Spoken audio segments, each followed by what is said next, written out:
And so here we go again, back with another one. Welcome to the Dark Times channel. And this isn't going to be one of my longer videos, but I definitely wanted to take a second to chime in on this.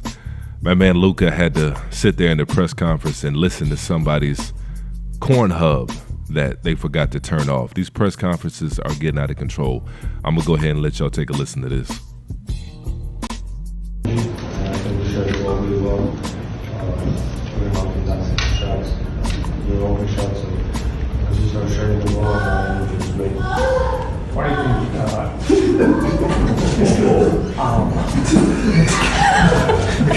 okay, moving on.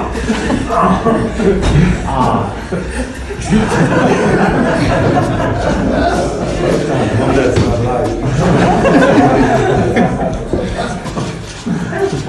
Obviously, you weren't able to get a rhythm in game one.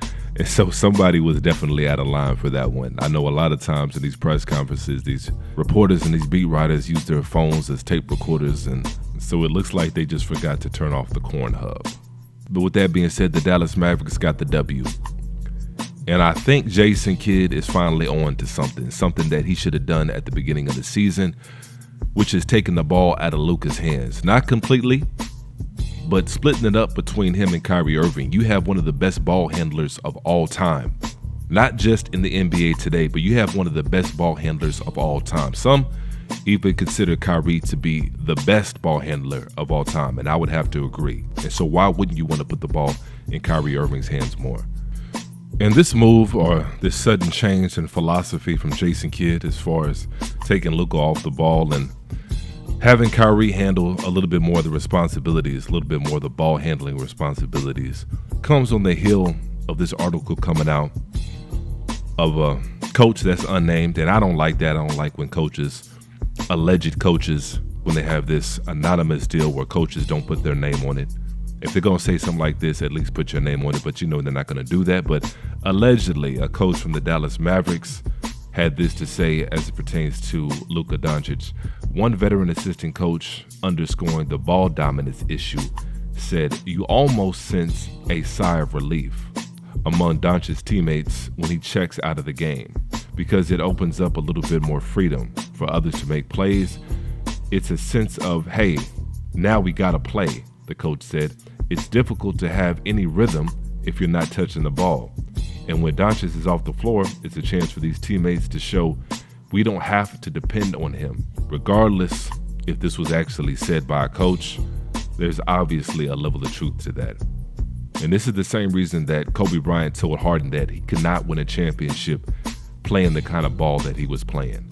And Luka Doncic is Harden 2.0. A little bit taller, so he's a little bit better of a rebounder, but he's basically James Harden 2.0. He's going to dominate the ball, try to get to the free throw line, and if he can't do that, he's going to shoot step backs. And nobody wants to play with a guy like that. Obviously, everybody likes winning, so as long as you're winning, a lot of that gets masked. And obviously, everybody is trying to appease the superstar and therefore appease the coach, because everybody wants playing time. And so a lot of these players are damned if they do and damned if they don't. They almost just have to bite their tongue and wait till their contract is up. Otherwise, you're going to get shipped out of town the same way Porzingis did, the same way Rick Carlisle did. It's Luka's way or the highway. And that's just the way it is with the modern superstars. They make a lot of money. They command a lot of attention. They bring in a lot of fans. And so if you're a smart businessman, you're going to cater when you get a superstar like that, when you get a James Harden, when you get a Luka, when you get a LeBron. You're going to let them take the air out the ball. That's what they want to do. And especially if they're winning. But like I said, this style of basketball is not going to bring you a championship.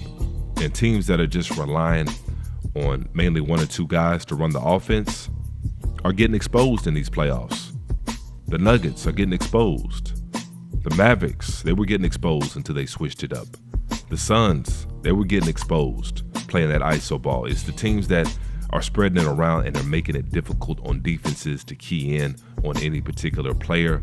Those are the teams that are making it hard. And so we're going to see if this new style of offense continues for the Mavericks. I definitely didn't think that they were going to win this series regardless, but I think this will make it interesting. I think it's going to be a lot more interesting matchup if they continue to run the ball through Kyrie and Luka and spread the ball around a little bit more, I think it's going to make for a much more interesting series and a much more competitive series. But go ahead and let me know what y'all think in the comment section below. And as usual, peace and chaos.